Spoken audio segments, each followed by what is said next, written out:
I want a prenup, she said, cutting into her steak like she was slicing through my chest. We keep everything separate. Money, property, everything. The restaurant's background hum seemed to fade. The sound of laughter from a nearby table, the clinking of glasses, it all went silent. All I could hear was the steady mechanical beat of my heart. I forced a smile, even though it felt like my face might crack from the strain. A prenup, I repeated like an idiot who hadn't understood plain English. Sophie didn't flinch. Her tone was calm, even practiced. Yes. I just think it's smart. You know, just in case. Just in case. We'd been engaged for 3 months. Together for 6 years. I'd spent those years believing we were building something sacred, something real. The just in case felt like a premonition. But I nodded. Because that's what love had turned me into. A man too afraid to challenge the person who could shatter him. Sure, I said. Whatever makes you comfortable. Her lips curved into a smile that didn't reach her eyes. She reached across the table, brushing my hand. I knew you'd understand. I wanted to believe that moment was about trust. But it wasn't. It was about control. And I didn't see it then, but it was the first red flag waving right in my face. The weeks that followed were off. She was distracted, always on her phone, smiling at messages she never shared. When I asked, she said it was wedding stuff. I wanted to believe her. I needed to. Until one night, when I walked past her laptop left open on the kitchen counter. I wasn't snooping, at least not at first. But an email caught my eye. Subject: Re-property agreement draft. From Evan M. Her lawyer, I thought. Until I saw the preview line. If he signs this, we'll both get what we want. Both. My hands went cold.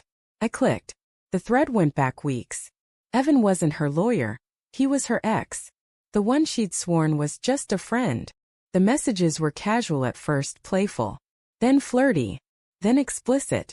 And then strategic. They talked about real estate, bank accounts, and investments I didn't even know she had. She mentioned the prenup. How she wanted to secure herself before the marriage. How she needed to make sure she didn't lose half if things fell apart. And Evan had replied, "You won't. Once it's signed, we'll figure out how to make this work for us." For us. I remember standing there, my hands trembling over the keyboard, reading words that made my stomach twist. The person I was going to marry had not only stopped loving me, she'd planned an escape route before the vows were even spoken. I didn't say anything that night. I just sat in the dark staring at her when she came home. She smiled at me, kissed my cheek, and poured herself a glass of wine like nothing was wrong. And maybe to her nothing was. A week later, we were sitting with her lawyer reviewing the prenup. She was radiant, confident. I was a hollow shell wearing a suit. He explained the clauses. Separate property. No alimony. No claims to personal assets. I nodded through every line, pretending not to notice how she kept avoiding my eyes. When it came time to sign, she slid the papers across the table, her expression unreadable. "Ready?" she asked. I smiled. "Yeah. Ready." I signed my name. Slowly. Carefully. And then I handed her the pen. She signed too, oblivious to the fact that I had already been to my own lawyer. I'd had him review her draft, and then quietly file my own. The prenup was legal, but it didn't say what she thought it did. Protected me. Not her. 2 months later, I walked into our apartment with a box.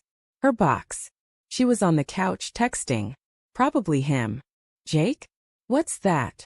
"Your things," I said. "You're moving out." Her face froze. "What are you talking about?" I tossed the printed emails onto the coffee table.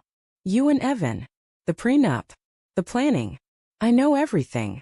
Her face went pale. "Jake, it's not what it looks like." "Stop," I said quietly. "I used to think love meant forgiveness. But now I know it means honesty. And you haven't given me that in a long time." She started crying then, reaching for me, but I stepped back. "You wanted everything separate," I said softly. "So now you have it." I left her sitting there, crying into her hands, the ring still on her finger. Outside, the evening air was cold, biting.